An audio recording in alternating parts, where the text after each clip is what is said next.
Do young people get the movie? I thought they did. I mean, it was understandably mixed, but You ready to go? yes. Kevin Costner said, number one, it's good to see you again.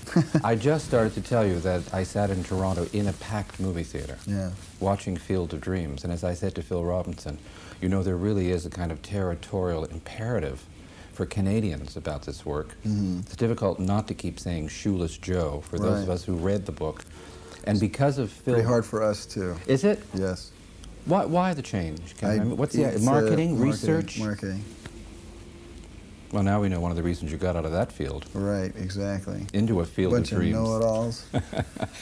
They're the people who come back with the demographics and say, this is what the public wants. Right. And we'll force it on them. That's why it took 8 years to make Shoeless Joe.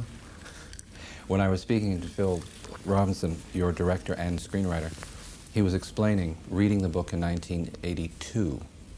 And I asked him, after the unique experience of Rhinestone and disowning it, and then doing something as wonderful as All of Me and directing In the Mood, what sustains a filmmaker over a period of 6 years? And he explained it, and I wonder, when did Field of Dreams enter your life? How long did you know about the property before you filmed it? I think probably about January of last year I read it. And wasn't going to be able to do it because of the conflict. And they decided to wait for me. So that worked out well for me. I remember when we were talking in Los Angeles at the time of Bull Durham, and I think a day or two after that you were leaving for Iowa. Didn't it happen very quickly after promoting Bull Durham? I can't remember exactly, but I wouldn't be surprised if that was the order of things. There's something else, too. Phil Robinson was talking about your regard for your fellow actors, and I know you've said things in the past about your regard for someone like Peter O'Toole, who can be as large on the screen as he is on the stage and trade places with his own persona. And there you are, yet again. James Earl Jones, Ray Liotta, and Burt Lancaster. And for those of us for whom the movies are a real experience, Burt Lancaster is one of those movie icons. And the moment we see Doc walking down the street, moves you, and Ray yells out, Doc Graham, you feel yourself saying, those are Burt Lancaster's shoulders. Yes, exactly. And suddenly he's there. It's very magical. It's giving me tingles now to think about it a little bit. He just is, it's very special. But you know, when I pick movies, I pick them when I think the other roles are good, because I know when the other roles are good, I know we will get great actors. And I'm not surprised at how we lucked out. There's also an extraordinary on-screen chemistry with you and Amy Madigan.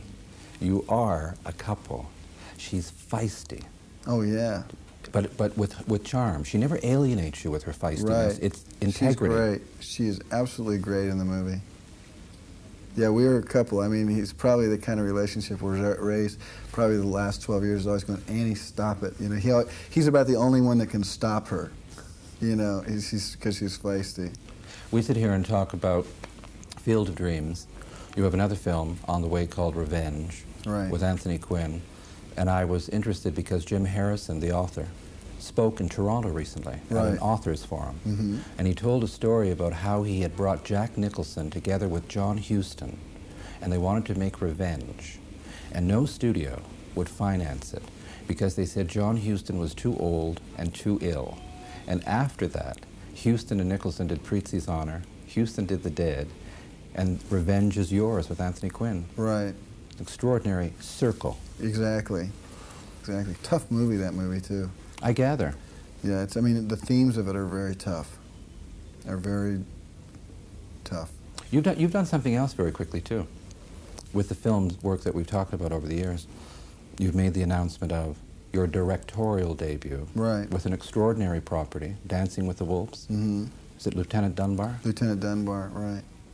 Are you hot to trot to get behind? As you said, it's not going to be a movie about how the West was won, but rather one about how the West was lost. Right.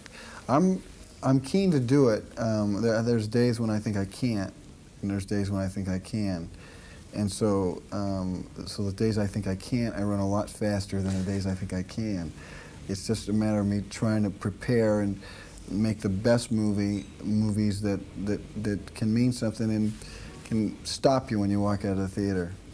Bill Robinson said that he kept a copy of W.P. Kinsella's Shoeless Joe on his table during the filming. And I know Kinsella visited the set. Did you have a copy of Shoeless Joe nearby? I never read it. I never read the book, and I didn't do it on purpose. I just felt that I didn't want to overload an already brilliant screenplay. Because I think Phil probably sweated, agonized over things that would not make the movie that were in the book. So I didn't need to add to his woes that way. I had plenty other times to make Phil pull his hair out. It's a pleasure seeing you again. I compliment you on Field of Dreams and Ray Thank you. Kinsella. You're welcome. Thank you. Pleasure. Kevin Costner. Thank you. I was paying attention.